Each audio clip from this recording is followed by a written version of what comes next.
Good evening and welcome to Birkbeck and to the Pears Institute. I'm David Feldman. I'm the director of the Pears Institute for the Study of Antisemitism, which is based here at Birkbeck. As you know, our theme for this evening's panel discussion is Israel and Antisemitism in Britain now and the future. Or if you don't know this, if this is news to you, now is the best time to leave, really.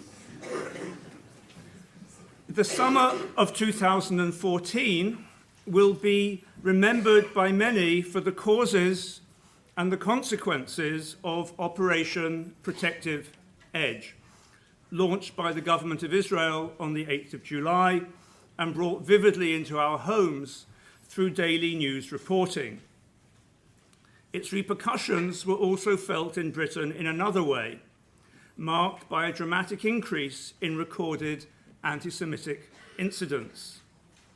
This panel discussion will reflect on the ways in which anti-Semitism figured in the controversies caused by the conflict. The speakers represent a range of views on both Israel and Palestine and on the nature and significance of anti-Semitism in Britain. One part of what the Pears Institute does is to bring together people of different views in dialogue and debate. It's not all that the Institute does, but it's an important part of what we do. This bringing together is possible because we believe in the value of reasoned debate, and we assume that people, even people with whom we disagree, are speaking in good faith. I won't be surprised if in the course of the evening there will be some sharp points of disagreement. But even as we disagree, I'm sure that you too are eager to ensure that we adhere to these assumptions of reasoned debate and good faith, without which debate and dialogue cease to be possible. The evening will work, I'll just explain, in the following way. Each speaker will talk for 8 to 10 minutes, and then we will open the discussion to the floor for questions and short, I emphasize short, interventions. To maximize the opportunity for people in the audience to speak, it won't be a direct Q&A, rather we will gather up comments and questions, and then each of the speakers, who will then speak in reverse order to the order which they first spoke, will have an opportunity to respond for 3 minutes. It's at this point that I wish I had one of those large gongs from American TV panel shows. At the end of that time, you will all be released into the community, but not before being invited to consume a glass or two of Birkbeck's best wine, from which you will gauge the parlous state of university finances. I will say a very, very brief word about each member of our extremely distinguished panel. This will not do justice to each of their accomplishments, but I want to maximize time for them and for discussion. Our first speaker will be Dr. Yves Garrard, who's a moral philosopher, an honorary research fellow in the University of Manchester, and a contributor to the online journal Fathom, published by BICOM.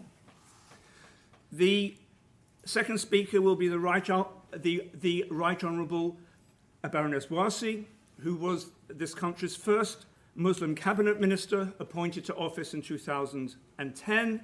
And Baroness Warsi, as you will know, resigned from the government in August 2014 over the government's stand on Operation Protective Edge.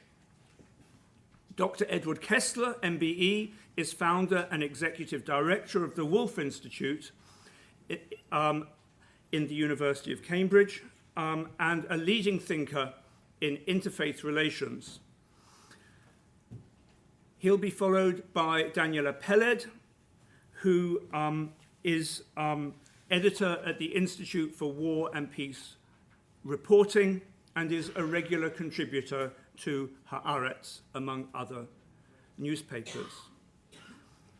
Last but not least, as we now teach children in primary school to say, will be Dr. Brian Klug, a senior research fellow in philosophy at St. Benet's Hall in the University of Oxford. He is the author of Being Jewish and Doing Justice, Bringing Argument to Life. And without further ado, I'll invite Eve to come and speak.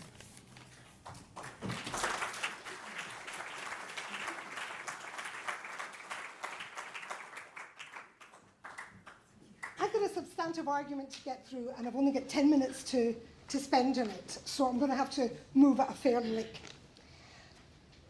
Here I'm interested in the relation between Israel and anti-Semitism, in particular in the direction of causation. What's causing what when we think about Israel and anti-Semitism? There's been an increase in anti-Semitism this summer. I believe this mainly because the Community Security Trust, which monitors these things, has said that there's been an increase. So sounds likely to me. And the question is how we might explain this increase. Very frequently, people who want to explain anti-Semitism, particularly following events in the Middle East, want to appeal to what they call root causes. They say, if we're to understand anti-Semitism, we have to look at what's causing it. What's the root cause? And here the thought this summer has been, there are these terrible scenes on the TV. None of us want to see that kind of thing again. It's all absolutely terrible. And it pushes people towards being anti-Semitic. That's been the thought. Well, I agree that we ought to be looking at root causes. If you want to explain anything, it's a good idea to look at the causes. But I think we need to cast our cause-catching net a bit wider than that. And here's why I think this. The usual explanation of anti-Semitism increases by people who are unsympathetic to Israel or to Zionism is in terms of push factors. That is, the thought is Israel's way of waging war, or possibly the fact that she wages it at all, is supposed to feed anti-Semitism. I think perhaps the classic voicing of this thought came from the film director Ken Loach, who said something to the effect that he wasn't anti-Semitic himself, but he did find anti-Semitism in others understandable, because Israel feeds anti-Semitism. The trouble with going for push factors to explain anti-Semitism is that they're often very, very unsatisfactory as explanations. That is, they fail to explain why far worse states don't produce the same hostile response. So, for example, why doesn't horror at what's been happening in the Congo, where the civil war there has led to the deaths of 5 million people?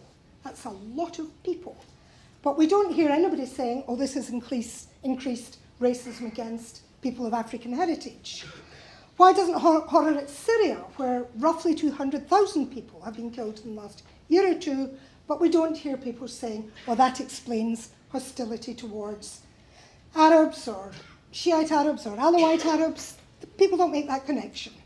And I don't think I've ever in my whole life heard anybody say that the nameless horrors in North Korea, which I'm sure will turn out to be truly terrible once we finally hear about them, I've never heard anybody say, oh, that explains an increase in hostility towards Koreans, mainly because there isn't any such increase. So push factor explanations are not very satisfactory. They don't explain why Israel is generating this response and not other very much worse polities. And so I think we should look a bit wider. We should look at pull factors.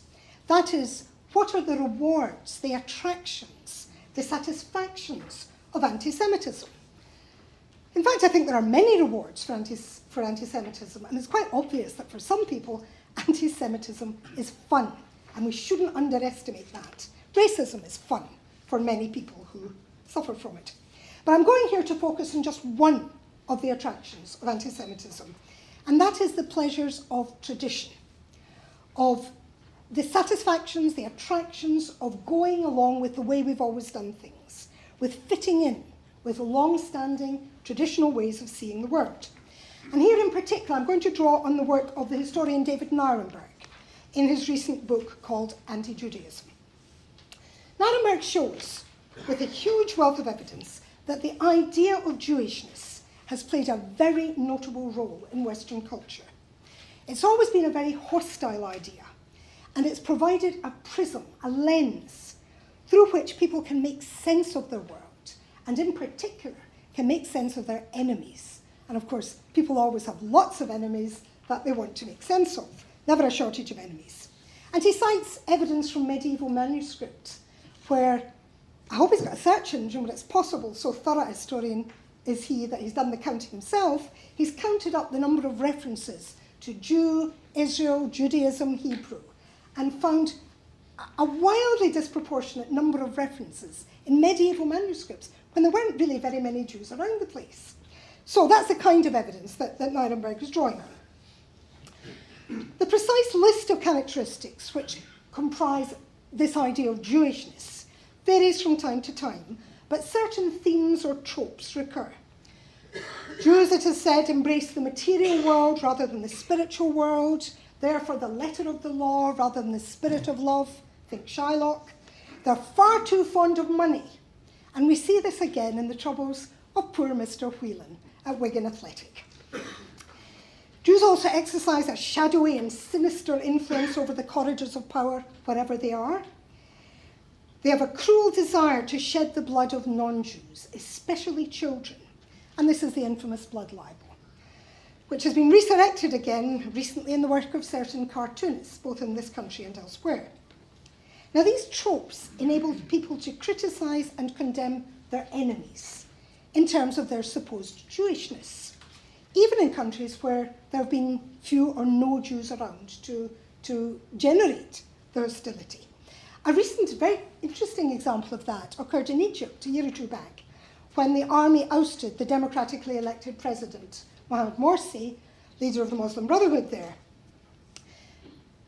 The army was led by Field Marshal el-Sisi. Morsi was ousted and el-Sisi took over.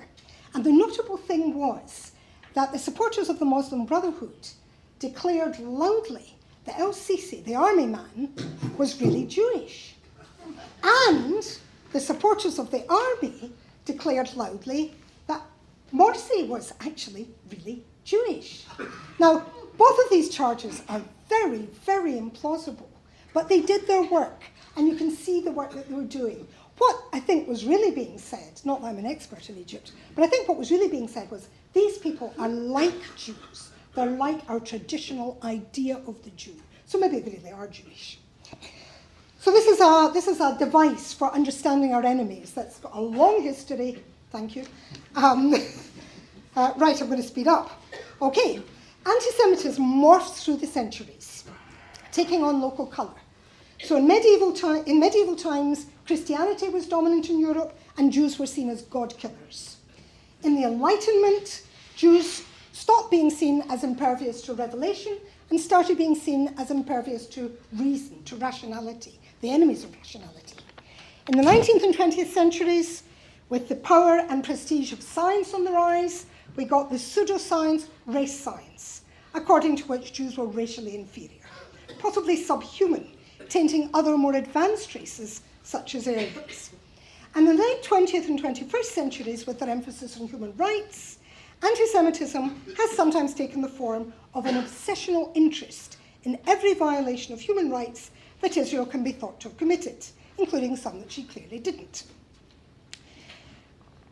This long tradition of appealing to the idea of Jewishness to explain the world's troubles makes such appeals seem very natural and familiar.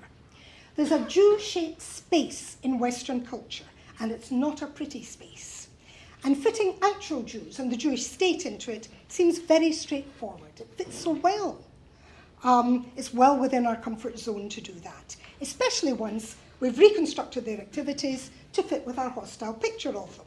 See, for example, Jenny Tong declaring that Israel only sent a field hospital to Haiti in order to help after the earthquake because it wanted to steal Haitian organs and sell them in the black market. There are many other such examples. So what I'm suggesting is that in many cases, thank you, I can just about do it, in many cases, the causal link between Israel and anti-Semitism runs in the opposite direction from that presupposed by the push explanation. It's not that Israel's alleged crimes produce anti-Semitism, rather it's that a hostility that's fed by a culturally very deep-rooted idea of Jewishness produces an interpretation of Israel which construes it in the teeth of the evidence as a uniquely wicked political entity. There are a great many other things I'd like to say, but in particular I'd like to say something about the implications of the Nuremberg thesis, assuming it to be correct, for the struggle against anti-Semitism. And some of the things I'd like to say about that are hopeful, but I've run out of time. So if anybody wants to know about that, do please raise it in questions. Am I in time?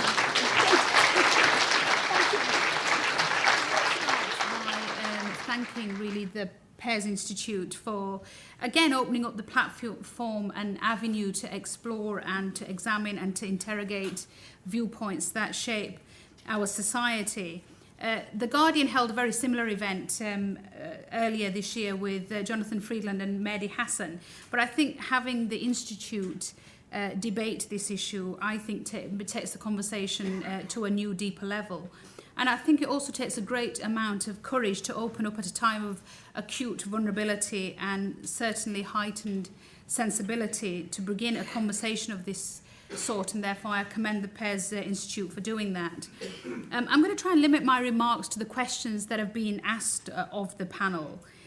But I want to start by saying this, that as Muslims and Jews, our lives are intertwined, our destinies through our commitment to human rights and human dignity, both at home and abroad, are inseparable. And our common cause must be our ability to weather storms in our relationship without ever losing sight of that which binds us ever closer together. And our friendships are tested in storms, not in calm waters. And we must overcome these tensions and learn from them if our friendships are true, deep and sincere. So if I can move on to the first question. Is there a climate of rising anti-Semitism in Britain? Well, there's no doubt from what Eve has said, and the CST figures are pretty obvious, that what we've seen this year is a rise in anti-Semitic incidents, specifically over the summer period. And the Home Office's annual overview of hate crime in England and Wales has consistently shown that racial and religious hate crime has combined accounts for about 90% of all hate crime, and Jewish victims of hate crime are captured in data in both categories. But statistics of this last year are only part of the story, and I would say in some ways are exceptional because of what happened in the summer. Because the second point is that figures on anti-Semitism in the last year are not the norm, and I think we can be proud of the distinction. In February of this year, the CST disseminated information showing that there'd been a dramatic decline in anti-Semitism in the UK in the previous year. And the report detailed the total number of incidents reported in 2013, and it said that it represented the lowest number of incidents reported since 2005, that there'd been an 18% decrease year on year. The reason why I say that is not to in any way diminish what happened this summer, but I think it's also important to suggest that it's also important to remember that a huge amount of progress has been made in relation to the way in which government, society and communities have challenged anti-Semitism, and we shouldn't lose sight of those achievements. And those achievements, I think, should inform our perspective when we assess the state of anti-Semitism in the UK. And this leads on to the next question. Does the charge of anti-Semitism levied at the critics of Israel silence legitimate concerns? This was another question that was asked of us as panelists. The first thing I want to state, and I draw here on the work of Brian, who you're going to hear from a little later on, who in a brilliant essay on Muslims and who speaks for them in policy contexts, defined in the definition of Islamic extremism, when he said that when you define Islamic extremism as a distortion of Islam, then really Muslims should determine what is and what isn't a distortion of Islam. In similar vein, I don't want to be accused of usurping Jewish voices in what may be deemed to constitute the charge of anti-Semitism. I think Jewish debates on this topic are animated, and in the communal spirit of ardent interrogation, I think we will hear much more about what those different views are. But as Frank Furedi once put it, the debate about what constitutes anti-Semitism and where it is being expressed can be a moral minefield. My second point relates to definitions, and I'm mindful of the ruling of the Employment Tribunal in the case of Ronnie Fraser and the UCU on a charge of institutional anti-Semitism. And my third point is what determines our understanding of what are legitimate concerns. Now, the tribunal's definition, whether you agree with it or not, and I'm sure there are many in this room who don't, sets the yardstick for a discussion as to whether the charge of anti-Semitism is levied at critics of Israel to silence legitimate concerns. It's also interesting to consider the witnesses assembled by Dr. Fraser for the purposes of contesting the tribunal hearing, among them a representative of CST, who I, for years, have had the privilege of working with, both as a huge resource of information and of friendship, particularly with Gerald Ronson. But Mark Gardner, the director of communication there, once wrote that anti-Semitism is just about the only practical impact of anti-Zionism. The distinction drawn by the tribunal and many others is lost, I believe, in this framing of polarities. I can't entirely disagree with Mark and that anti-Semitism emboldens Zionism as Jews in the UK and Western Europe ponder their future in these societies.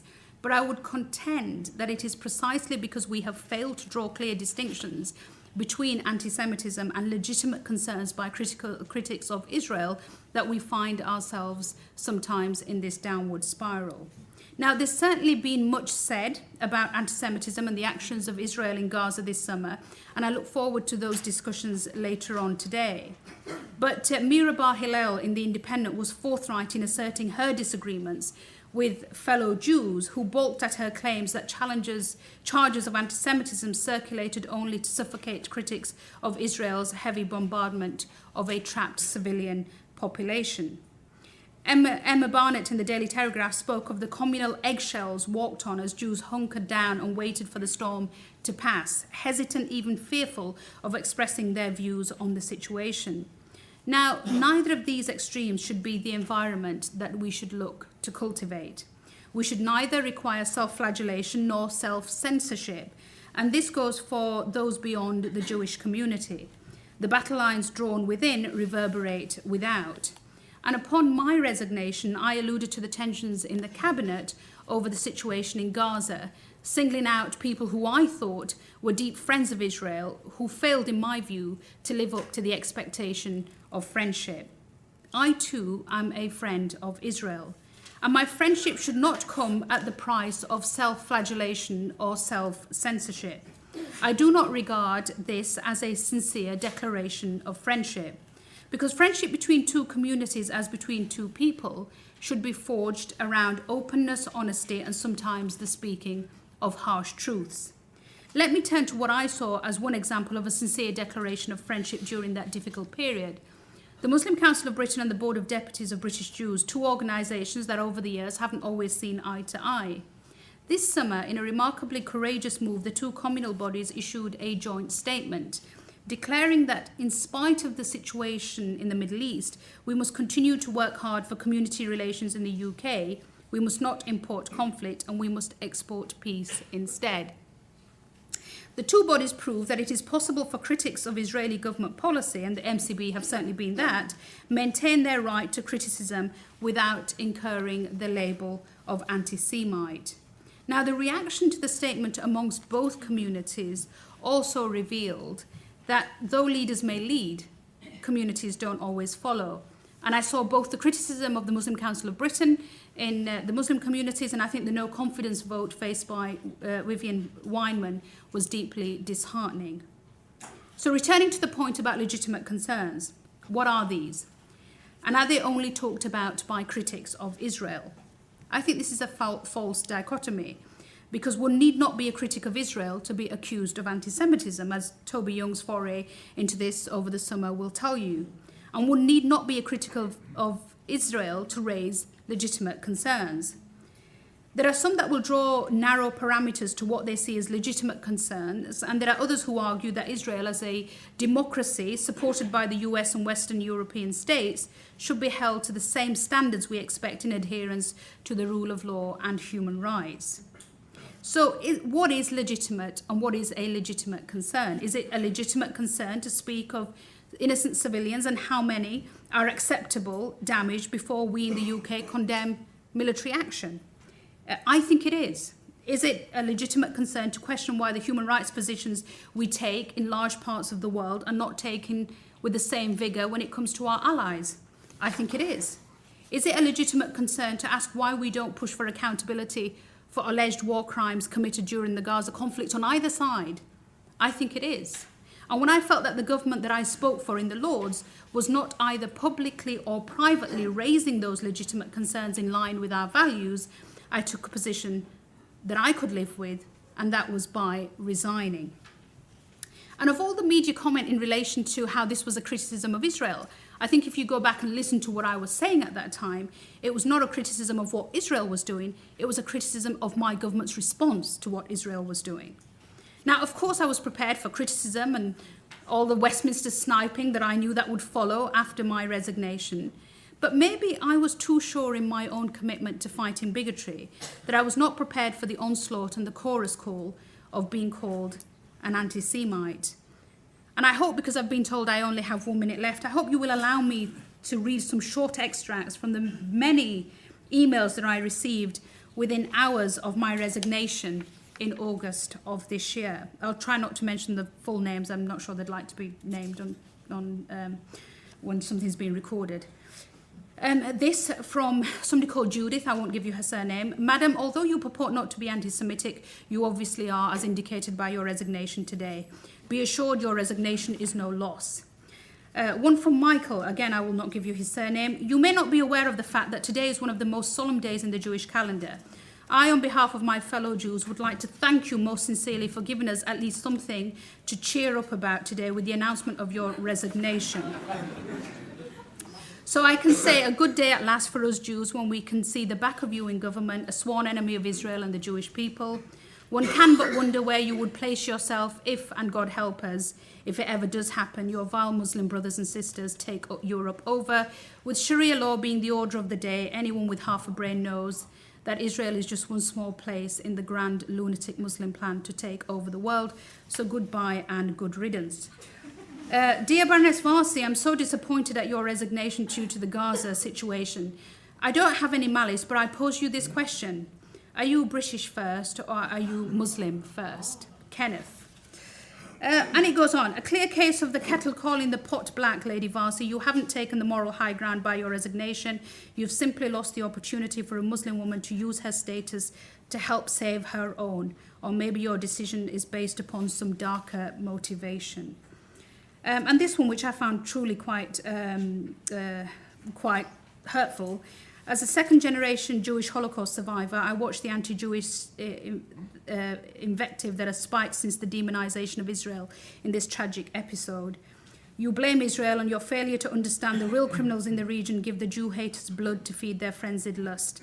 As a British citizen practicing the Jewish faith, I believe you are paying lip service to fighting anti-Semitism because your words and actions are merely fueling anti-Semitism. You are utterly wrong in your views. May I suggest that as a Muslim, you are biased in your views. I fully support Israel, and your tantrum has now stopped me from voting Conservative. Your Muslim bias infuriates me. The Palestinians are not innocent, and they deserve what they get. And finally, ladies and gentlemen, you should go back to live in Pakistan, although why I would go back to Pakistan when I was born in Yorkshire, or in Gaza, where you can enjoy the Sharia law imposed on the women in these places. Goodbye and a big good riddance to you. The UK and Israel is much better and a safer place that you are no longer working in the government, and I hope all the Nazi anti-Semites in the UK Parliament, like you, quit. The reason why I say this, ladies and gentlemen, is because having had what I saw as a 2-decade history of proudly fighting bigotry, stop now please, of proudly fighting bigotry, it appears that 2 decades of work did not define me, but my moment of resignation did. I hope today and the conversation that we're starting today will allow me to be the person I am, rather than the person that people would like to think I am. Thank you.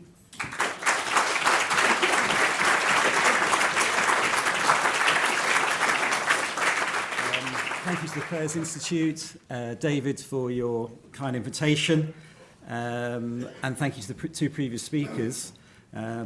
It's the first time that I've heard you say you talk about yourself as a friend of Israel, and it does raise that question of what is friendship, and I hope we will get onto that discussion. When David invited me, it did remind me of the story and although this doesn't count in my 8 minutes, that Moshe was walking along one side of the river and he wanted to get to the other side, and he saw Jaime across the way, and he said, "Jaime, how do I get to the other side?"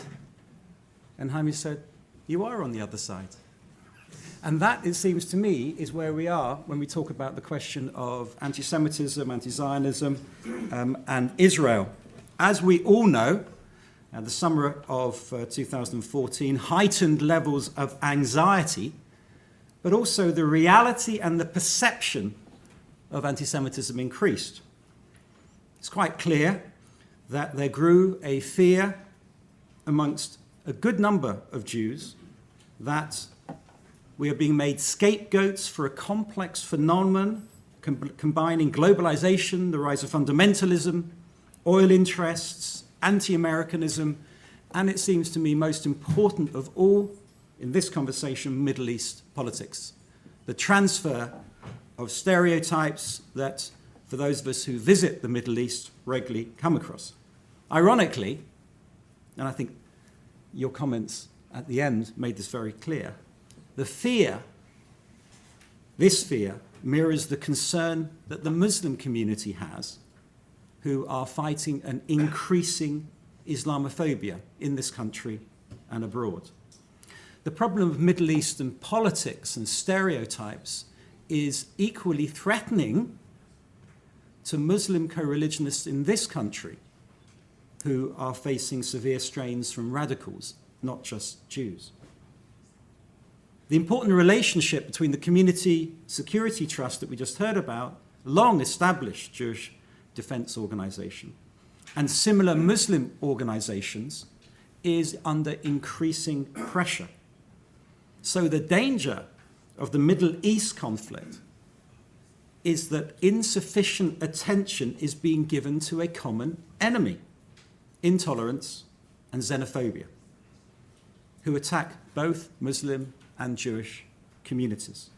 So it's essential, it seems to me, for Jews, Muslims, Christians who live outside of the conflict, not only to make a positive contribution, not only to seek to prevent conflict in the Middle East, but to acknowledge that without such efforts, anti-Semitism will increase. Islamophobia will increase, and there will be a general deterioration of relations between Christians, Jews, Muslims, and others in this country. So the task is, particularly for Jews, to help Christians and Muslims and others understand the significance of Israel in contemporary Jewish life. Israel causes more misunderstanding between these communities than any other topic, in my experience. Discussion is quickly clouded by arguments over the ever-changing political situation, because that situation is increasingly volatile and outbursts of tolerance are surrounded by longevity of conflict. We Jews find it hard to hear what critics are saying. And for some, criticism of Israel by non-Jews, which often mirror Jewish criticism, is perceived as anti-Semitic. And that, it seems to me, lies the way of madness. In my experience of the study and practice of interfaith relations, many, in fact the majority, of Muslim, Christian and Jews that I come across are deeply concerned about what you might call the other. But their voices are overwhelmed by the shrill screams of advocacy which have grown significantly since the summer. And the problem with advocates is their intrinsic inability to engage in a genuine conversation. Advocates involved in the Israeli-Palestinian conflict oppose the search for mutual understanding. When one side is depicted as primarily responsible for a conflict, the ears of the other stay closed. Describing Israel as a terror state or as a land of apartheid is viewed by supporters of Israel as an attempt to delegitimize Israel's existence, although that may not be the intention.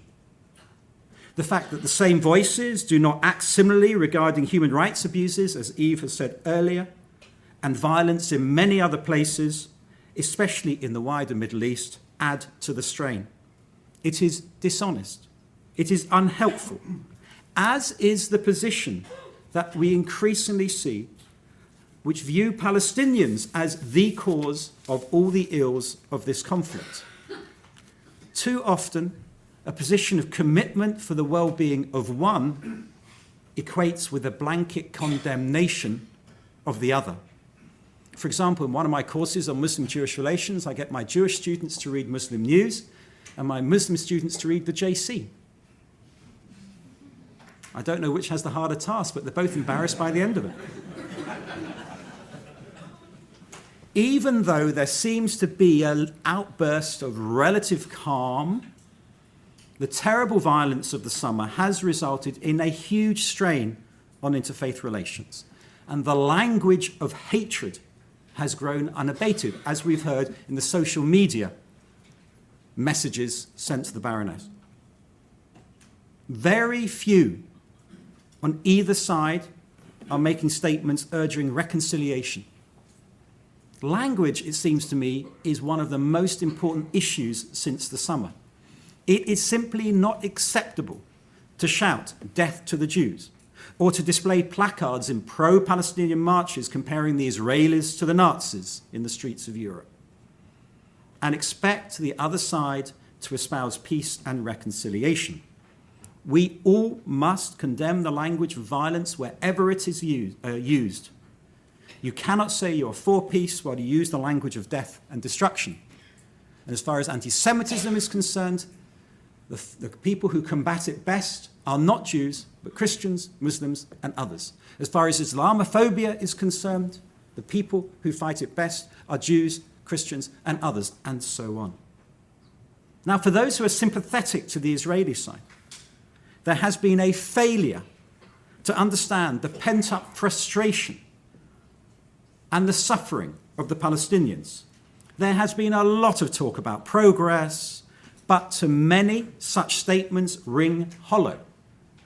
Israel is viewed as the culprit for their many terrible sufferings. The reaction to the DEC advertisement in the JC was, in my opinion, an appalling indictment of this community. At the same time, the anti-Semitism and anti-Zionism on university campuses. Universities, the place where we are meant to pursue knowledge, to listen, to hear opinions we disagree with. It's a very sad state of affairs that the university authorities, including my own, need to tackle. Now, it's simplistic to portray the violence as just Palestinian rockets against a mighty Israeli army, and no country will stand by and allow its citizens to be attacked. But there are legitimate questions to be asked about the degree of the Israeli response. Human life is cheapened by a mindset which seems to regard the killing of more than 2,000 Palestinians, including missile attacks on UN schools, as unavoidable and acceptable. So, for those of us who are committed to genuine reconciliation, we realize that good neighbors are better than good guns. But we face an ever-growing problem created by advocates who reject the dialogue and engage in megaphone monologue, who generate noise but not hope. And it seems to me what I would hope out of this conversation is to provide that vital ingredient that we, Muslims, Christians, and Jews, thousands of miles away from the conflict, can bring. Because if we don't want to be part of the solution, then please don't be part of the problem. Thank you.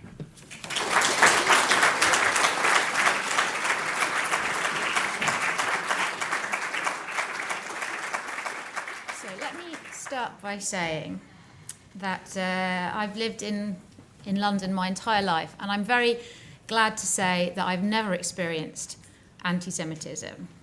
Apart from one minor incident in Brownies about 1981. The only space I've experienced anti-Semitism is as a journalist covering Israel and Palestine. And I've experienced it in lavish amounts in that context. Most recently, and perhaps bizarrely, I wrote a very light-hearted review of Yotam Ottolenghi's latest vegetarian cookbook for Haaretz. As if by magic, a picture tweeted at me almost immediately of Netanyahu dressed up as Hitler. I don't see the relevance to vegetarian cooking. But I mean, it's become completely commonplace, though, for me. I think that's very unfortunate. And I think the events of this summer really illustrated how much the two things have been combined. Now, as we've heard, there were a record number of anti-Semitic incidents this summer. I don't want to undermine that, I don't want to underplay that, but I think it's also important to look at what didn't happen in the summer. And what didn't happen, unlike in Europe, there were massive pro-Palestinian demonstrations here, but they didn't descend into violence, into riots, into Jewish businesses being attacked. There was none of that. In fact, I think, and from talking to a lot of people who were involved and who went on the marches, that the organisers went to great lengths to make sure that any placards equating, Star of David with swastika and all those usual tropes were discouraged. And I think they made I don't think we saw, 4, 5, 6 years ago, we saw Hezbollah flags being waved. We saw a much, much more unpleasant atmosphere at these rallies. I think they all passed off without any problem. Like Saida said, the statement from the Muslim Council of Britain, I thought, was also a very encouraging sign. 7 or 8 years ago, the leadership was certainly dominated by a Muslim Brotherhood kind of group who were much more, I had to put it tactfully, much more interested in sort of scoring foreign policy points than they were in community cohesion. I think that sends a very important message. Also, I think we should be reassured that the police took it all very seriously. Talking to the CST about this, there are very few incidents where people complained to them the police didn't take a report seriously or dismissed their reports. And I wish we're pretty lucky in that as a Jewish community, and I'm not sure other minority groups have the same warm and trusting relationship with the police. And there were incidents which upset a lot of people, like the Tricycle, the Jewish film festival, which the Tricycle cancelled. There was another incident where some Sainsbury's manager took the kosher food off the shelves. We all heard about that. These are all isolated incidents, and they were resolved very quickly. And I don't think they speak to a wider problem with anti-Semitism. So while the statistics are true, and this was the worst summer for anti-Semitism, I think the perception is even worse. People perceived it as being a very dangerous time and a very frightening time. The pro-Palestinian demonstrations. Now, I don't believe that signs saying "Stop this massacre" can be described in any way as anti-Semitic. I don't think calls to stop the genocide, inaccurate as they are, also not anti-Semitic, but they make a lot of Jews feel very uncomfortable. Similarly, the boycott, divestment and sanctions movement, in itself, nothing, people will make this argument, but there is nothing anti-Semitic about it, although I'm sure that some anti-Semites enthusiastically participate in it. In itself, there isn't anything anti-Semitic about it. It makes Jews feel very, very uncomfortable. And there's been a lot of anger in many in the Jewish community. They feel that something must be done. They feel at risk. There's been all kinds of talks about people apparently leaving, apparently thinking that they've got no future in the UK. Well, I have searched very hard to find any evidence of that, and I haven't been able to find any. Aliyah figures from the UK have been between 400 and 800 people a year for as long as anyone can remember. Even probing people over the summer, saying, "You've seen anti-Semitism, you're explain to me, what happened? They say, well, there was this awful feeling and there was this enormous rally. Now, again, I'm not downplaying the fact that anti-Semitism peaked this summer, but the perceptions also play a part in it. I think part of that as well, we've seen this summer, we've seen phenomenon like a grassroots group called the Campaign Against Anti-Semitism, which sprung up in the summer. People calling for zero tolerance for anti-Semitism. They wanted all the anti-Semitic tweets to be prosecuted. They said that anti-Semitism is allowed to run rampant in the UK. Rather unhelpfully, they also had Douglas Murray speaking at their flagship event, a man who famously denies the existence of Islamophobia, which in itself not terribly helpful for community relations. I think what I take away from this summer, I mean, far be it be accused of being an optimist rather than a cynical journalist, but I think that Britain is not an anti-Semitic country. In general, it's a very tolerant country. If you look at the wave of right-wing extremism and populist nationalism that's been sweeping Europe in recent years, all we've managed to produce, the worst we've done, is UKIP, which compared to what you've seen in Hungary and France and others, it's a guy who walks around with a pint of beer on his head. It's really not that bad. So I think we have to be realistic. Social media is not going away. I don't think the guy who sent me the rather stupid picture of Netanyahu with a toothbrush moustache doing a Nazi salute should be prosecuted. Delete. I don't think this should be illegal. I think it should be unacceptable. But I don't think we need to tighten prosecution of social media. And criticism of Israel is not going to go away. Frankly, as the situation gets worse, it's also just going to get worse. It's also not helpful that all anti-Semites probably really hate Israel too. But I think we have to be robust as a community in really making a division between criticism of Israel and what we find offensive and what we actually find dangerous and really frightening. And as communal institutions go, we could do worse than listening to the Community Security Trust because they have a pretty good handle on this. So in closing, I'd like to say, God bless the Queen. Britain is a great country. There will continue to be anti-Semitism in Britain, and there will continue to be Jews in Britain, and I don't really think we've got anything to worry about.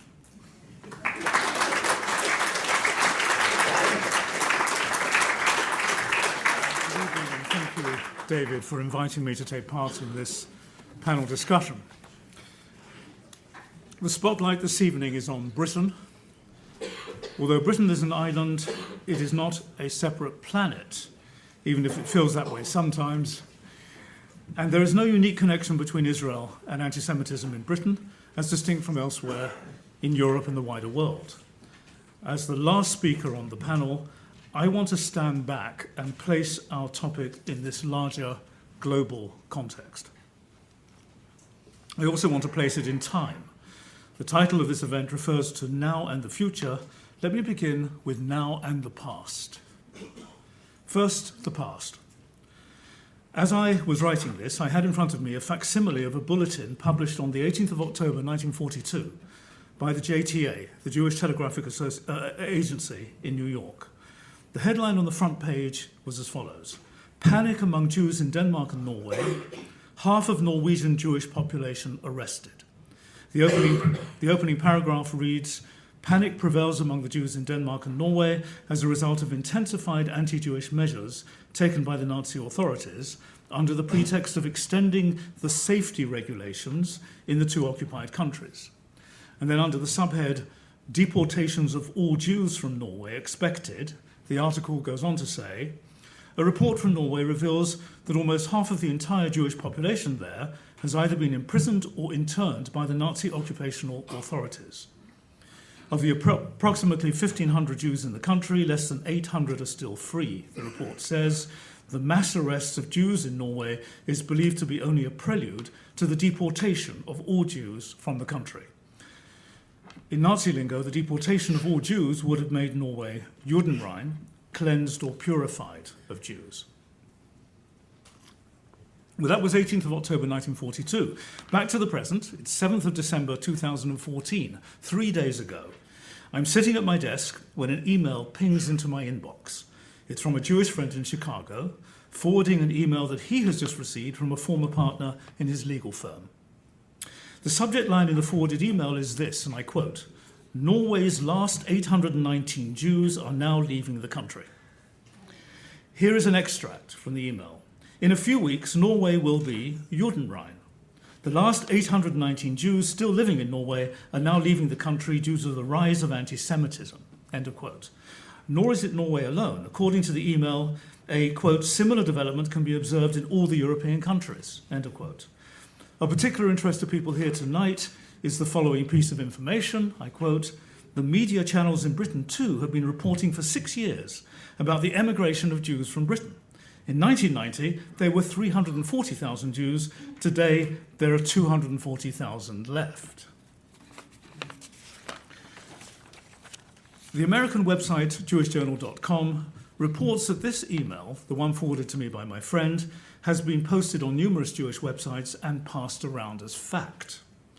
And my Chicago friend, a lawyer, a man who is educated, intelligent, worldly, and liberal-minded, asks me for my opinion.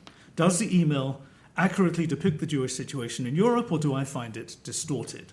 I reply by sending him a link to the ADL, the Anti-Defamation League, who have posted a warning about this email on their website.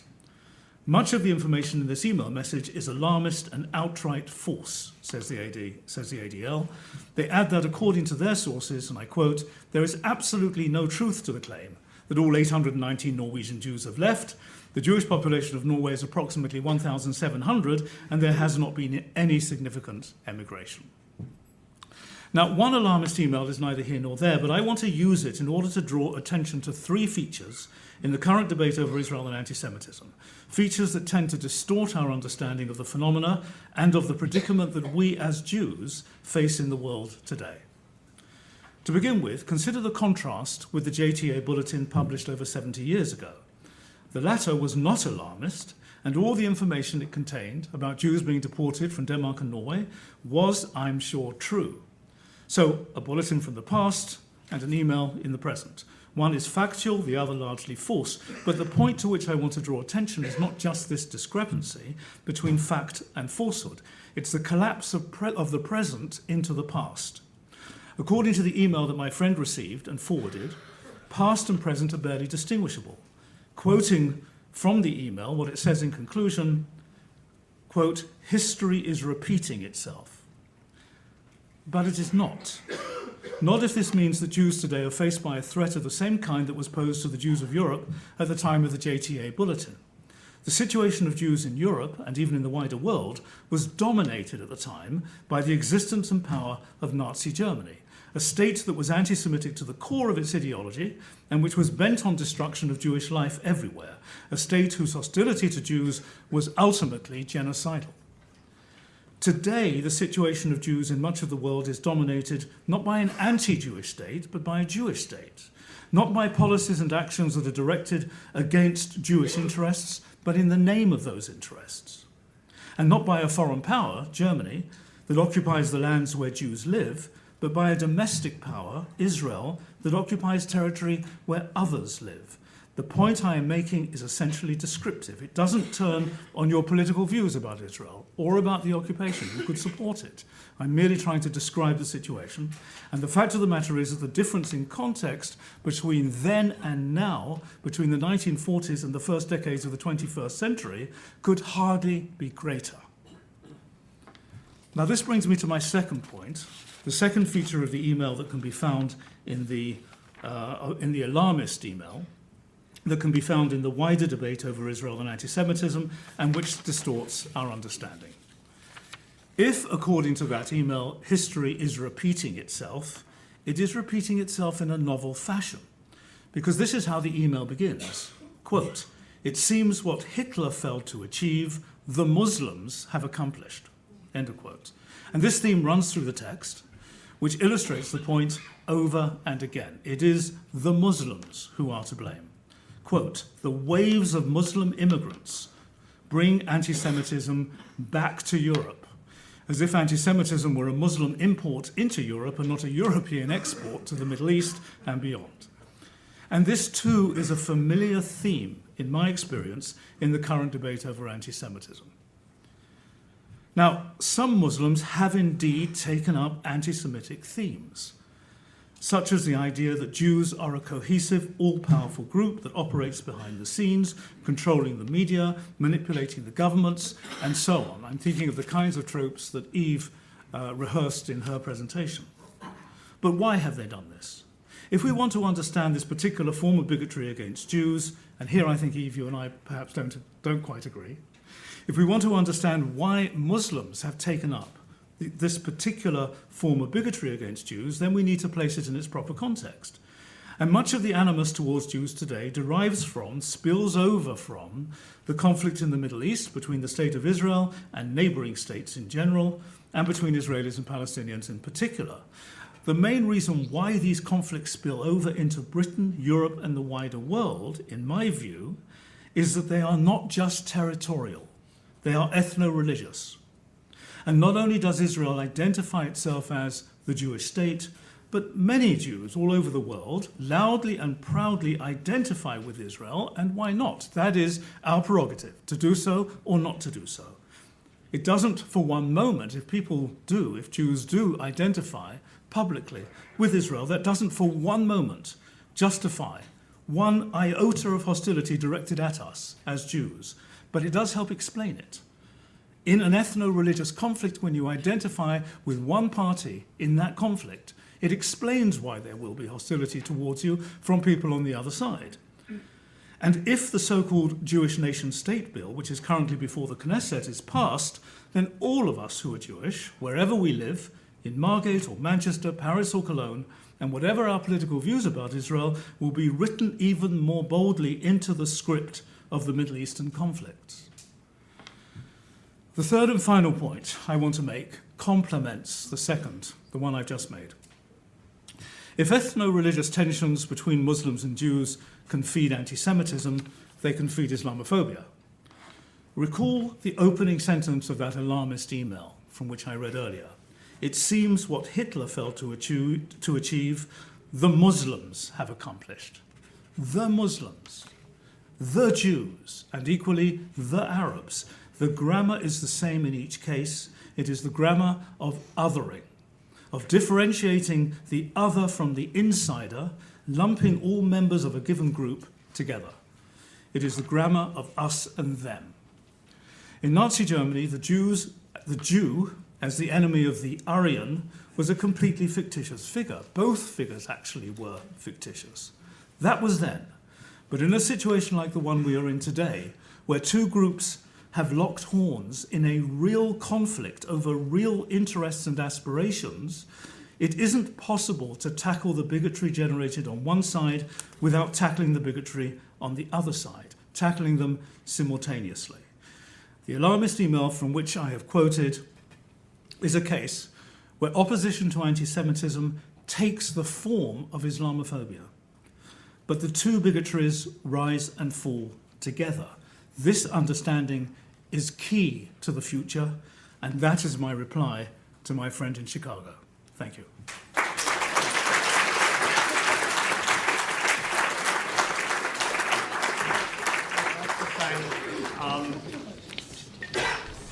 All of our speakers for the clarity and insight that they brought to this discussion. Now it's your turn to add yours. We have a single roving mic. If you throw your hands in the air and shout like you just don't care, if you throw your hands in the air anyway, Jan will bring the mic to you, and I will try to squeeze in as many questions and comments from different parts of the hall as possible, but please keep them brief. We could start with the gentleman there. As a militant secularist, I'm feeling a bit like the outsider here, and I wondered if you might care to start by getting rid of the God thing, and then we'd all be a lot happier. Thank you. The gentleman over there. Hi, thank you for that. It was actually excellent. I've been to a lot of anti-Israeli rallies and conferences and all. And I do not find them pro-Palestinian, I actually find them anti-Israeli. And in going to a lot of these things, I suppose it's the expulsion of the Jews from the Arab lands was the first instance of the conflation of Judaism with Israel. And it actually goes as far and deep as that, I think, that it has to be a lot of repair work before that can be fixed. Thank you. The gentleman. I would just like to. Can I ask two questions? No. To two different people? No, because if you do, everyone else will as well. First of all, I would like to applaud Baroness Wolsey for actually coming to stand here, and give her response against anti-Semitism. I want to ask you on a few of the comments that you made tonight. You said you're a friend of Israel, and also you want to call, you're a believer in the faith communications between the faiths. And if it's possible, I can just quote to you a few of your tweets from the last few months. One of them here is from the 18th of November. You said, Israel extremists storm Alaskan mosque. Palestinian extremism storm synagogue and kill 4 worshippers. Now, for a fraudulent tweet, if I was to ask you, was there ever a storming by the IDF of the Al-Aqsa Mosque? No. The only storming of the Al-Aqsa Mosque was the Palestinian rioters on the 4th of November. So when I asked you for interfaith relations, it doesn't really, your tweets don't actually make that point clear. If you're calling for interfaith relations, then maybe next time your tweets can be more interfaith. Thank you very much. There's a woman in the 3rd row there, please. Thanks. Several of the speakers have stated that critics of Israel are unfairly accused of anti-Semitism. I'm not sure how you're defining critics. Israel is a country like any other in that she's not perfect. She doesn't claim to be perfect. Every Israeli that I know, and I know many having lived there, are very open to criticism. However, we find often in this country that people demonise Israel, and then they are justly accused of anti-Semitism. One example being during the summer, when Israel was accused in all of the media of having killed 4 Palestinian teenagers on a beach. Of course, it was then proven that she hadn't, and it was Hamas. And all of those critics stayed resolutely silent. It is true, and if you want the evidence, I'm very happy to email it to you.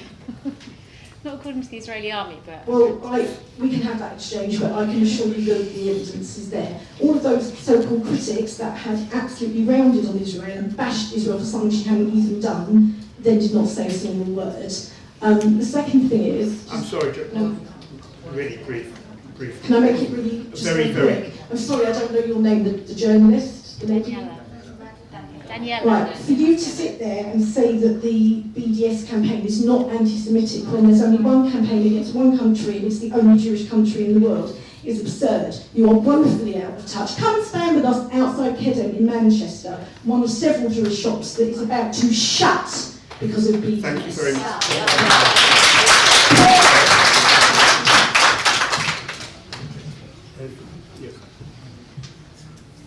I don't think you can counter unreason with reason, as already has been said, but there is always a good excuse or good reason to be anti-Semitic. And I like to hear your views about the most telling evidence I've ever read, and that is by Voigtlander and Vogt, 500 years between the Black Plague and anti-Semitism in Germany. The same places that there were riots and killing of Jews, the same places appeared 500 years before it actually happened in Germany again. Now, this to me is the only evidence that I really take very seriously. I'd like to know your views about it. Thank you very much. There's a woman right at the back. If we go to the back, I'm a woman in a sort of a pinkish top. Hello, hi. I've got a question to ask. I was, just very briefly, I was brought up adopted by German Jewish parents from the age of 6 months, and I'm really interested in if there's any part of the discussion around about a mention on black Jewishness. There's a chap on the steps. Thank you. To the lady in the white jacket, yeah, I have a question. You said BDS is not anti-Semitic. In the 1930s, they put yellow stickers on Jewish businesses. In Ireland, the BDS put yellow stickers on Israeli products. What is the difference between back then and now? Thank you. Excuse me, if you could pass the mic to the behind you. Thanks.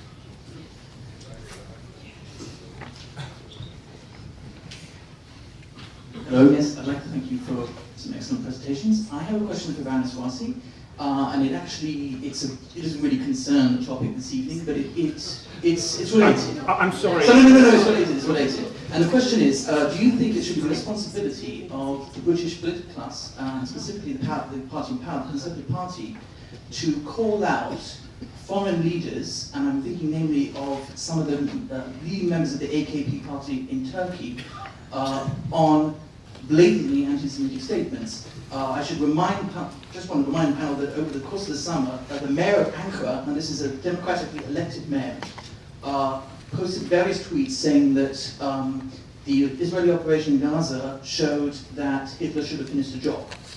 Now that's the mayor of Ankara. The currently democratically elected president of Turkey is on record as having used various epithets to describe Israelis and having a very sort of anti-Israeli and also anti-Semitically charged discourse.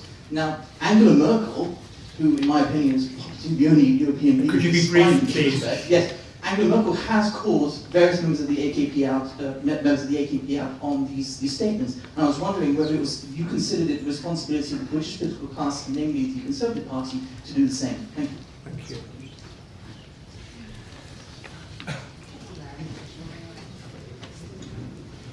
There's a woman This in... man has been held hand up since before time. He's doing a sterling job. Thank you for your help. I think we need to make clear the difference between anti-Semitism and anti-Israeli, which has not come out, except I think Mr. Klook attempted to do so. Part of the problem has been over the past few years when the previous so-called chief rabbi made it very clear that he felt that if you had the temerity to be anti-Israel, you were anti-Semitic. Israel is not, as the lady over there said, a Jewish country, as Netanyahu is trying to make it. It is a country with a number of different nationalities in it, and the problem that is adding to anti-Semitism is the fact that nobody seems to be able, or a lot of people, cannot tell the difference between Israel and anti-Semitism. Really. Thank you.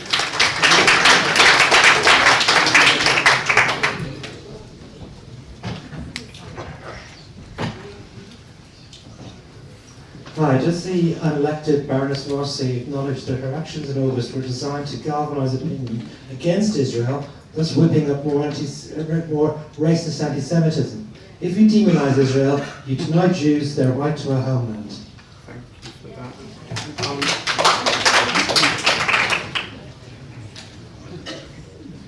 We have time for just a very few more. There's a gentleman there, in the yarmulke, who'd like to, who's had his hand up for a long time.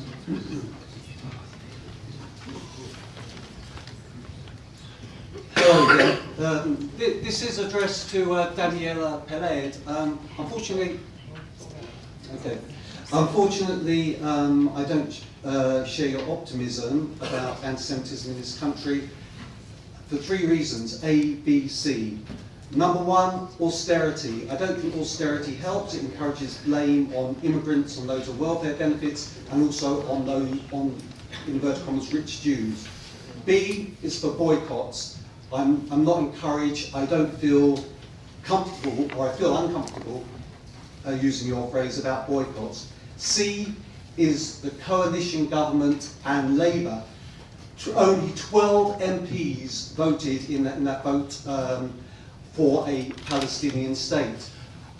I really think that those that abstain, I have no time for whatsoever, they are not friends of Israel. What is a friend of Israel? I'd like to ask the panel. Is it just someone who accepts that Israel should exist? I accept that Iran should exist. It does not make me a friend of Iran. Thank you very much. Could you just go next? A lady on my left posed a question as to the difference between, or is it possible to distinguish between criticism of Israel and anti-Semitism? I think the answer lies in the intention, mens rea, the guilty intention. And Jean-Paul Sartre, French philosopher, I think he put his finger on it very appropriately. Anti-Semitism wears 1,000 faces, but has only one heart, that of the murderer. Now, if the intention is purely political criticism, fine. If it's riding the bandwagon of anti-Semitism, then it isn't fine. Okay, thank you. There's a gentleman just by you there. So this is a question to the panel, historians preferably. Why, when I read the Guardian comments pages, do I find anti-Semitism? I'm not talking about criticism of Israel, I'm talking about tropes, idiocies, the whole lot. If I read the Telegraph, which I don't really like, I'm a Guardian reader, to be honest, I don't see them. When I read The Independent, I see racism. Why? Thank you. There are going to be a lot of disappointed people, I'm sorry. There's a gentleman with a beard over there who had his hand up for a very long time. Lady Warsi, quick question. What did you mean with this being friend of Israel? Why did not say you're friend of the Jewish people? And did you actually mean friend of Israel, or did you mean like I wasn't very anti-Semitic something, and don't misjudge me? Thank you. And there's a gentleman with over there with as little hair as I have. I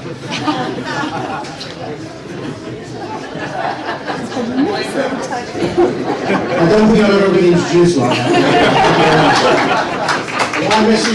My question is to Baroness Warsi. Why did you have a crisis of confidence over the government's inaction of Gaza, and yet you didn't have a crisis of confidence over Syria, the girls that were kidnapped in Nigeria, Al-Shabaab, or any other thing you should have had a crisis of confidence over?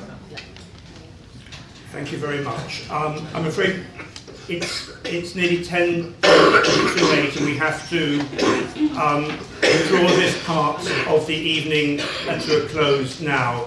Those who didn't, I'd like to thank those who spoke. I sincerely want to apologise to those who wanted to and did not get an opportunity to do so. Now I'm going to ask each of our panellists to speak extremely briefly, each to make some closing remarks, and I'll ask them to do so in the reverse, and this will be a challenge for us all, especially for them and for me, in the reverse order to which they originally spoke. Now, even I can work out that's you first, right? Thank you very much. It's impossible to address all the questions that have been asked. I'm going to confine myself to a set of, I think, 2 or 3 questions that had to do with perceptions of anti-Semitism in the debate over Israel, and the question of whether, when criticism of Israel turns into anti-Semitism, and distinguishing, as you were saying, between criticism of Israel and criticism and hostility towards Jews. This raises so many issues, but I want to begin by briefly, extremely briefly, referring to an article that I read recently, and I'm afraid I haven't got it in front of me, where the BBC was being accused of bias over its coverage of the Israeli-Palestinian conflict. And I assumed that the bias in question was a bias against Israel. And it turned out to be a pro-Palestinian group that was complaining that the BBC was biased against Palestinians in its coverage of the Gaza conflict earlier this year and wasn't presenting the history that provides a context for that conflict. The point I'm making is this. I don't want to act as a judge in this dispute. The point I'm making is that it's dangerous to rely on perception simply. When people say, I see anti-Semitism in articles in The Guardian, the question has to be asked not only about the articles in The Guardian that are being read, but also about the eyes that are reading it. It's only fair to do that. The fact is that bias can be seen on both sides, and the reason for that is because there are two sides in a political conflict. That's what I was trying to emphasize. It's not easy to answer the question as to where anti-Semitism, as to where criticism of Israel ends and anti-Semitism begins, partly because of the problem of a hidden intention, as a gentleman there mentioned. And I would say that ultimately, when anti-Semitism is present, then either explicitly or implicitly, the negative stereotype of the Jew is being projected onto the State of Israel or onto Zionism as a movement. And I want to end by reinforcing something that Ed said in his presentation about the dangers of advocacy and how advocacy can lead us to, I may not get this exactly right, Ed, you can correct me, but can lead to more noise than understanding. I would say that we all need to somehow rise above our advocacy when it comes to this conflict so as to not fall guilty of promoting or feeding either anti-Semitism or Islamophobia or racism against Arabs. Thank you. Thank you very much.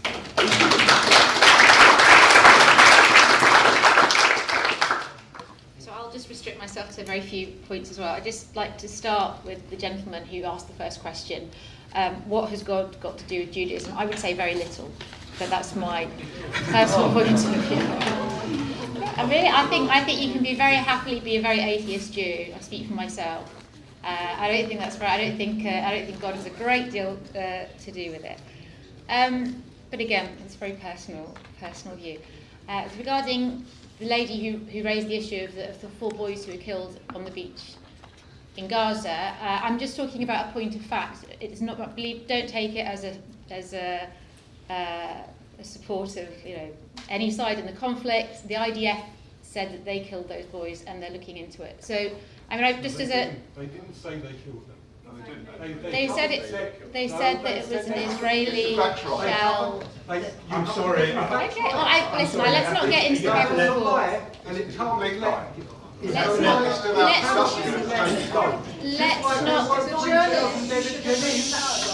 I'm going on what the IDF says. If you don't believe the IDF, that's another matter. I'm sorry. It's not a conversation now. You have to pipe down. No, you can't have someone. I'm sorry. You can't have somebody standing there. I'm sorry. You can't have a debate where someone's come spouting out complete. You'll have time I to suggest you check you can the challenge IDF things after website. the event. Now is the time for the people on the panel to speak. Thank you very much. So to move on to another controversial point, BDS. Well, I would say that boycotting a Jewish business is anti-Semitic. Boycotting an Israeli business isn't anti-Semitic. Now, I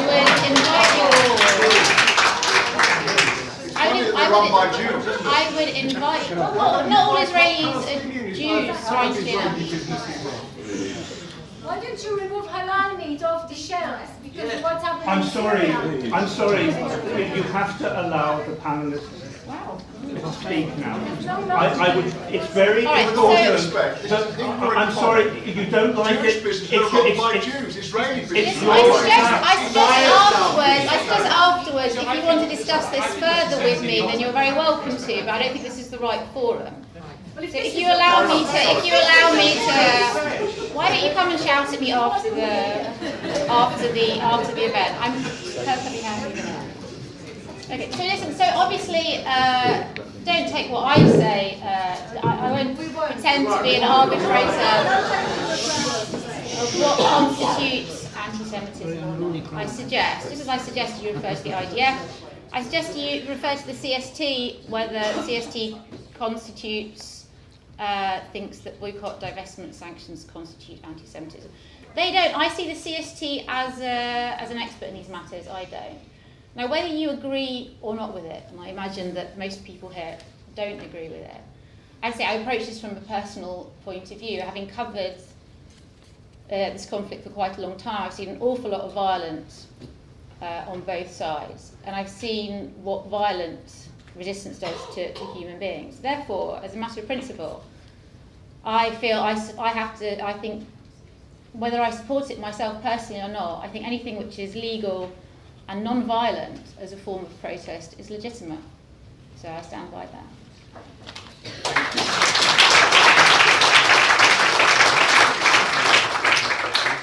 Before Ed speaks, I would like to just refer back to my opening comments, which said that a degree of respect and an assumption of good faith is really the basic point from which we can hold occasions such as this. So I really do ask all of you not to interrupt the speakers, even when I know what they say vexes you very much. You are entitled to be vexed. You're entitled to engage at the right point, but you must allow them to speak. Otherwise, we're simply not able to hold occasions such as this, which allow a wide range of views to be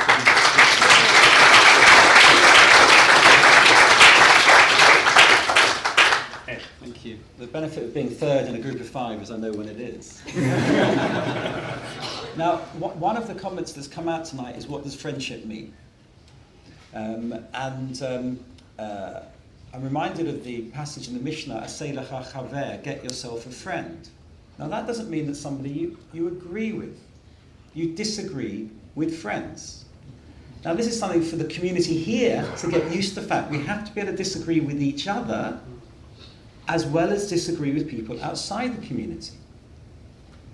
And we have to do a bit better.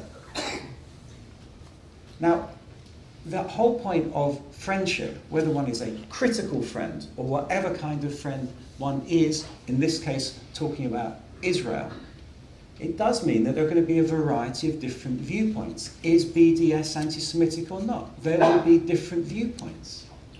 Is certain forms of behaviour acceptable or not? There will be different viewpoints. Unless we allow for these different viewpoints, unless we allow for the diversity that should epitomise this community, the question about black Jewishness, a fine example, the question about secularism, a fine example. If we're unable to do that, we are simply trying to homogenise Judaism in a way that Judaism should not be homogenised. Yeah. The second point, I don't have time for clapping. The second point is the sloppy way we use language, myself included. What does anti-Semitism actually mean? We have a question over here from Tom about anti-Judaism, historically, theologically, Christian, that has been kind of appropriated and digested into anti-Semitism. We have the question about Islamophobia, anti-Zionism. We have to be very careful about the language we use, particularly in an emotional context. And again, it behoves us to do that when we're talking about things that are important to us internally. So please, let's be careful and not sloppy about the language that we use. I think that's it.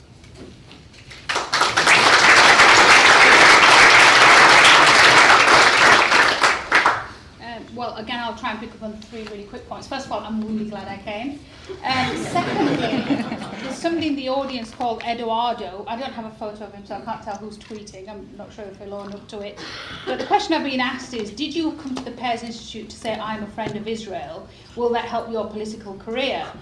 Actually, just shutting my gob and staying in cabinet would have probably helped my political career. So I didn't need to come to the Pears Institute to help my political career.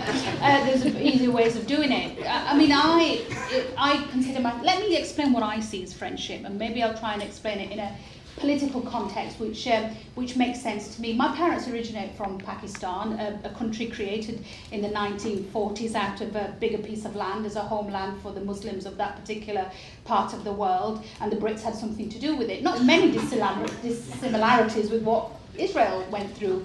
And I've always seen Pakistan and Israel through the very similar prism because of the similarities that were there at the time that they were created. I wasn't born there, I wasn't raised there. I have an affiliation with Pakistan purely because my parents came from Pakistan, and in government I had the privilege of being the British minister with responsibility for Pakistan for 2.5 years. What did that therefore make me? It made me Pakistan's strongest advocate. It made me Pakistan's most honest critic. There were certain things when I took over that job that I was told, oh, we don't talk to the Pakistanis about that. We don't talk about the B word. That's not the B word that we think it is, blasphemy. We don't talk about my issues around conversion. We don't talk about freedom of religion and belief. We have to be careful about how we talk about corruption because, we do have a colonial past. My my answer to that was bleep, bleep, bleep. We will talk to them about whatever we feel we want to talk to them about. I don't carry colonial baggage. I am one of their strongest advocates, but it allows me to pick up the phone, have those face-to-face conversations and say, you cannot treat your minorities like this. You cannot behave in this way in this particular scenario. Yes, you are corrupt. And therefore, it's not right that our poor pay their taxes because your bloody rich won't pay their taxes to look after their own. Now, these were conversations that I could have because I was a genuine friend of Pakistan. My argument to my cabinet colleagues, like George Osborne, Michael Gove, is that as genuine friends of Israel, you should be picking up the phone and saying, I am your strongest advocate, but I will be your most honest critic, even if that is behind the scenes. And that's what I did not see happening. I'm really glad the gentleman over there asked that question because most of the Twitter trolls who trolled me after my resignation said, how come you were so upset at what was happening in Gaza, but you weren't upset at what was happening in Syria or Iraq or in Pakistan or whatever else it may happen to be? What I find really interesting in asking that question, and I said this in my debate and in my presentation, and I said this at the time of my resignation, I made it very clear. My concern was with the government that I was a part of and my government's reaction to it. There was no doubt left that my government's reaction to Syria, with a condemnation of Assad, to try and get a vote through Parliament to actually go in and use military means, to do all we could to build a coalition against Assad, to support the National Syrian Coalition, my government was absolutely in the right place. We should have actually done more, but we didn't get parliamentary support for it.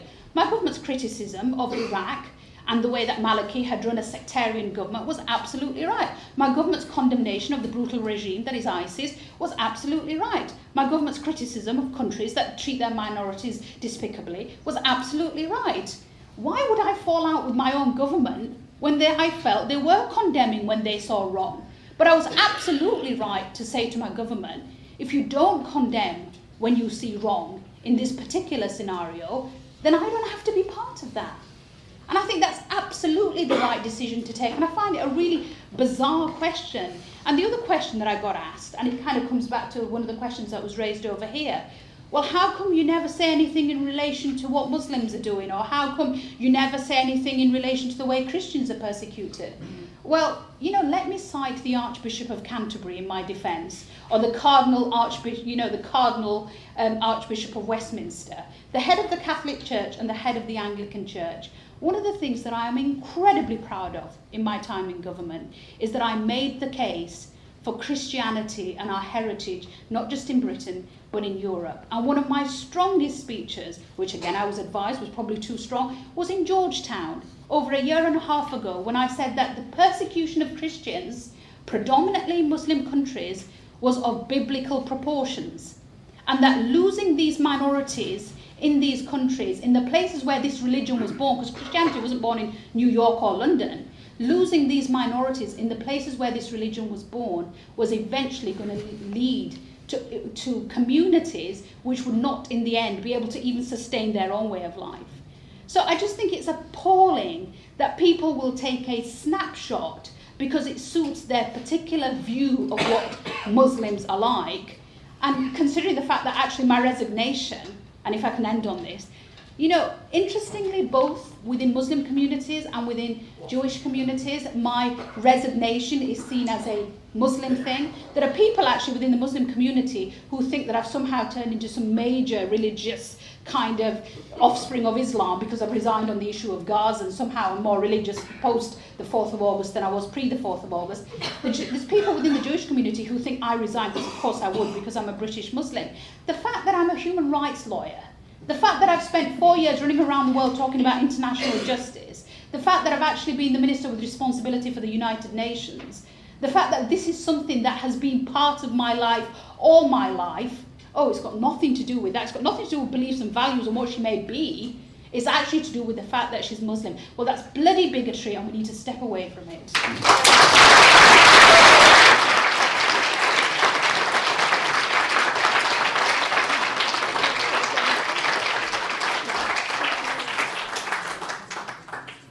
Eve, you have the last word.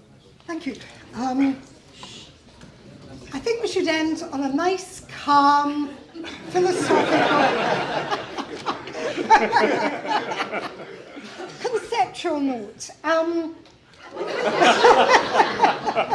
the dark. In the dark. Philosophers in the dark. Well, indeed, indeed. Several people have raised the issue of what actually anti-Semitism amounts to. And I think it's notable that very few people, certainly very few of the speakers, have even tried to give a definition of anti-Semitism. And in that, I think they are correct. Definitions of anti-Semitism are very difficult to get. It's such a complex phenomenon.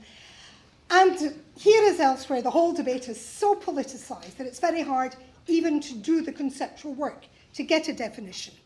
But I think I'd like to say something about something that's related to anti-Semitism, that's part of anti-Semitism, but not the whole of it. Somebody here mentioned the importance of intention in anti-Semitism. It's true that if your intention is to harm Jews, then you are probably being anti-Semitic. But I would like to deny the claim that intention is the whole of anti-Semitism. And I'd like to draw on philosophical work done on the subject of racism as a whole, since anti-Semitism is just one kind of racism. It's generally accepted in studies of racism that intention is part of it, but it needn't be present. Intention to harm needn't be present in order for there to be racist behaviour. It's enough if there is discrimination. And fortunately, discrimination is relatively easy to define. We discriminate against people, we discriminate against members of a group if we treat them disadvantageously compared to the way we treat other groups, unless we have a good reason for doing so. So, of course, all the work is done in what's a good reason. So we discriminate against Jews if we treat them disadvantageously compared to the way we treat other people, unless there's a good reason. And it's that question, what's the good reason, that lies behind the constant request of people like myself for an answer to why Israel? If you're going to boycott Israel, why Israel? And if there's an answer to that question, if it gives a good reason for selecting out Israel, then that would justify it. But I have to say, I've not heard an adequate answer to that. What I want to press here is that if we want to work out whether a particular kind of criticism is anti-Semitic or a particular way of behaving is anti-Semitic, then we should ask, are Jews being disadvantaged compared to the way other people are being treated, other people who behave in similar or worse ways? If the answer is, yep, they're being disadvantaged compared to other people who behave in similar or worse ways, then we have to ask the question, is there a good reason for doing this? If the answer is yes, there's a good reason, then it won't be anti-Semitic. But if people fail to deliver an adequate reason, then I think we can say, well, by and large, that's anti-Semitism we've got in the room. Thank you very much.